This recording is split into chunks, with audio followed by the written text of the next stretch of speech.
Discuss about proportion. अब हम discuss करेंगे प्रपोर्शन के बारे में।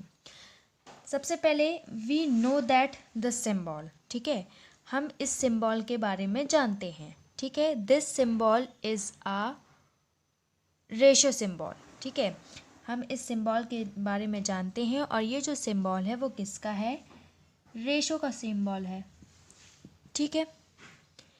अब ये सिंबल कौन सा होता है, this is the symbol of proportion, ठीक है, प्रपोर्शन।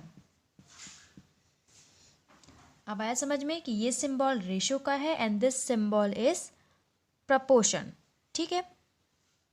तो ये रेशो है और ये प्रपोर्शन का सिंबल है, ठीक है। रेशो का सिंबल आप टू नंबर्स के बीच में लगाते हैं, जैसे 4:2, ये टू नंबर्स के बीच में आप रेशो का सिंबल लगाते हैं।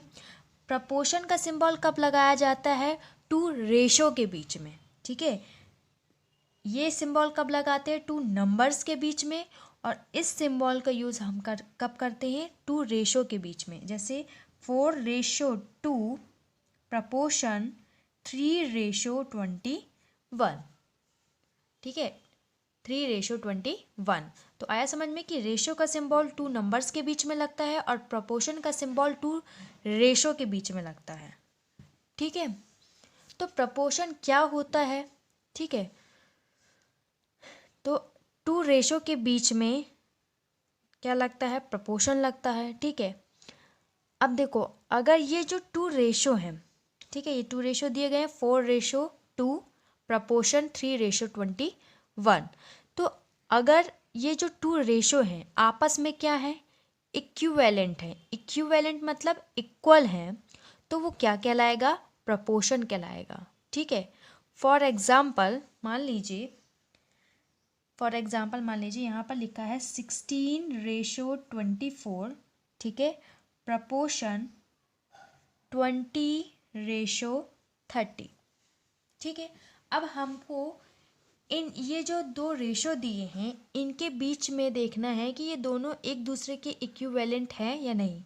अगर ये इक्विवेलेंट होते हैं दैट मीन्स ये क्या है, प्रपोर्शन है। तो सबसे पहले हम 16/24 का निकाल सकते हैं, ठीक है, कोई भी निकाल सकते हैं, पहले हम इसका निकालते हैं, ठीक है, एक एक करके निकालेंगे।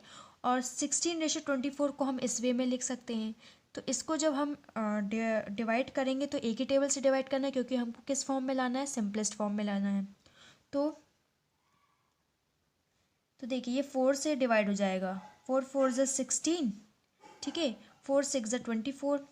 इसको और सिंपल वे में हम डिवाइड कर सकते हैं, तो ये 2 से जाएगा, 2 × 2 = 4, 2 × 3 = 6। तो इस साइड में क्या आया, 2/3 यानी 2:3।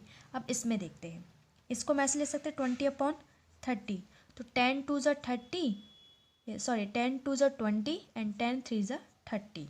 तो दोनों साइड में क्या आया, 2/3, प्रपोर्शन 2/3, यानी कि दोनों साइड में एक ही नंबर आए हैं, एक दूसरे के इक्विवेलेंट यानी एक दूसरे के बराबर हैं, तो ये क्या होगा, प्रपोर्शन।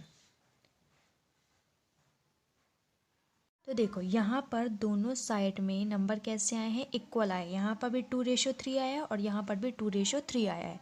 जब दोनों रेशो क्या हो, इक्विवेलेंट हो, तो क्या कहलाता है, प्रपोर्शन कहलाता है। तो इस तरह से हम क्या करते हैं, प्रपोर्शन फाइंड करते हैं।